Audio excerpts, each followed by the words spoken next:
Hello guys, कैसे हैं आप सभी। आई होप आप लोग बहुत अच्छे होंगे। आज हम पढ़ने जा रहे हैं अंग्रेजी राज की स्थापना। ये पार्ट 6 है। Let's start. बंगाल मुगल साम्राज्य के अंदर ही एक प्रांत था और कर्नाटक की तरह यह भी स्वतंत्र था। जिस समय दक्षिण भारत के रंगमंच पर अंग्रेज और फ्रांसीसी भाग ले रहे थे, उस समय पूर्वी भारत के रंगमंच पर एक दूसरे नाटक की तैयारी हो रही थी। अंग्रेज और फ्रांसीसियों ने यहाँ भी अपनी कोठियाँ स्थापित की थी, लेकिन जब तक अलीवर्दी खां जीवित रहा, किसी की कुछ न चली। अलीवर्दी खां ने भी उनके व्यापार को हानि नहीं पहुँचाई। वह उनको मधुमक्खी के समान समझता था, जिससे मधु तो प्राप्त किया जा सकता है, परंतु उनको छेड़ने पर वे डंक भी मार सकती हैं। अतः अलीवर्दी खां हमेशा अंग्रेज़ों को नियंत्रण में रखे रहा। उसके मरने पर सन 1756 में उसका नाती सिराजुद्दौला गद्दी पर बैठा। वह आरंभ से ही अंग्रेज़ों से घृणा करता था। गद्दी पर बैठते ही उसे मालूम हुआ कि अंग्रेज़ कलकत्ता में बिना नवाब की आज्ञा के ही किले बनवा रहे हैं।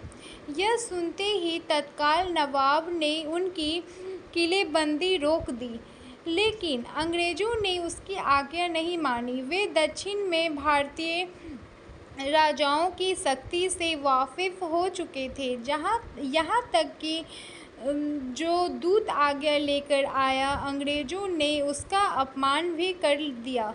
सिराजुद्दौला क्रोध से आग बबूला हो गया।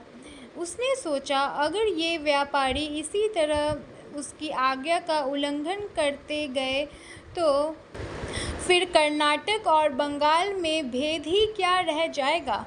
इधर अंग्रेज़ों ने बिना चुंगी दिए ही व्यापार करने का जो अधिकार प्राप्त किया था, वे उसका दुरुपयोग कर रहे थे और राज्य की आय घटती जा रही थी। इतना ही नहीं, सिराजुद्दौला के विरुद्ध राजमहल में घसेटी बेगम के नेतृत्व में जो षड्यंत्र चल रहा था, उसमें भी अंग्रेज़ों का हाथ था।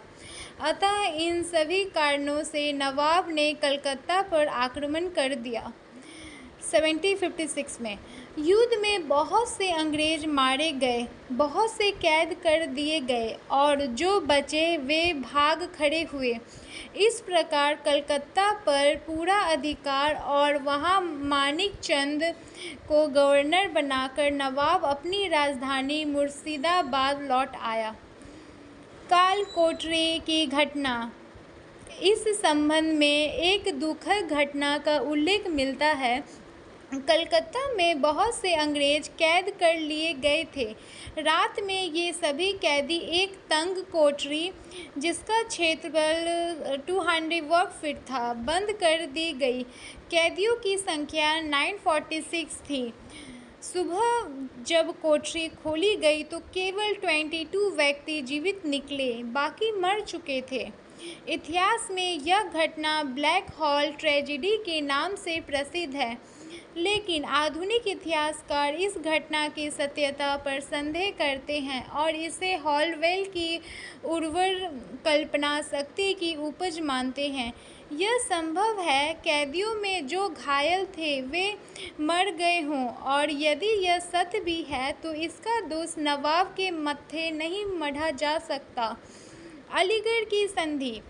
कलकत्ता में हार की खबर पाते ही बम्बई और मद्रास से अंग्रेज़ों की एक विशाल सेना चली। इसका नेता क्लाइव था। वह बहुत दूरदर्शी एवं कुशल सेनापति था। दक्षिण में उसने भारतीयों की शक्ति देख ली थी, अतः उसने नवाब से इस युद्ध का हर्जाना मांगा और बंगाल में अंग्रेज़ों के पुराने अधिकार की मांग की।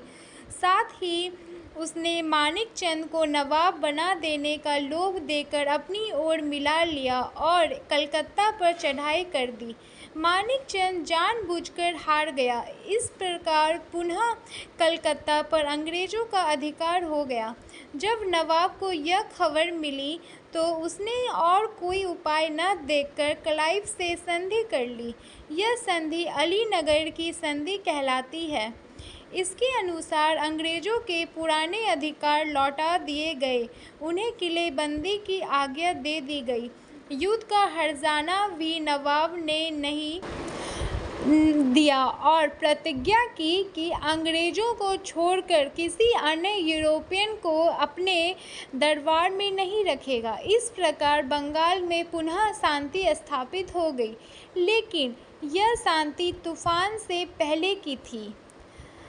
सो गाइज़, नेक्स्ट वीडियो में हम पढ़ेंगे प्लासी का युद्ध। आई होप आपको अच्छा लगा होगा। Thank you.